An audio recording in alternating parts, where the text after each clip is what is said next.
ரசூலுல்லாஹி ஸல்லல்லாஹு அலைஹி வஸல்லம் அவர்கள் சொல்கிறார்கள் பாருங்கள், சூரத்து தௌபா 9வது அத்தியாயத்தின் 35வது வசனம்.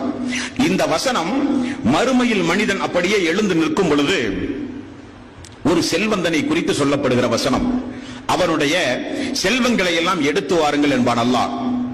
இந்த உலகத்தில் தர்மம் கொடுக்கப்படாத செல்வம், ஜகாத்து கொடுக்காத செல்வம், ஏழை எளியவர்களுக்கு பயன்படாத செல்வம், அந்த செல்வம் தனக்குரியது என்று தன்னோடு மட்டுமே வைத்துக் கொண்டு பாதுகாத்த செல்வம், அல்லாஹ்வுடைய பாதையில் செலவழிக்காத செல்வம், ஏழை எளியவர்கள் பாதிக்கப்பட்டு கையேந்தி வரும்பொழுது கொடுக்காத செல்வம், வீட்டுக்கு அருகில் பசியும் பட்டினியுமாக இருந்த மக்களுக்கெல்லாம் செலவழிக்கப்படாத செல்வம் எடுத்து கொண்டு வாருங்கள் என்று அல்லாஹ் சொல்லி, யௌம யுஹ்மா அலைஹா ஃபீ நாரி ஜஹன்னம ஃபத்குவா பிஹா ஜிபாஹுஹும் வஸுனூபுஹும் வலுஹூருஹும் ஹாதா மா கனஸுத்தும் லி அன்ஃபுஸிக்கும் ஃபதூகு மா குன்தும் தக்னிஸூன்.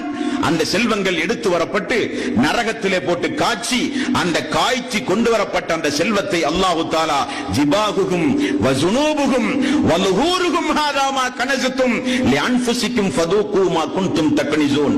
அவனுடைய முதுகிலும் அவனுடைய விலாப்புறங்களிலும் சூடு போடுங்கள் அந்த செல்வத்தை கொண்டு.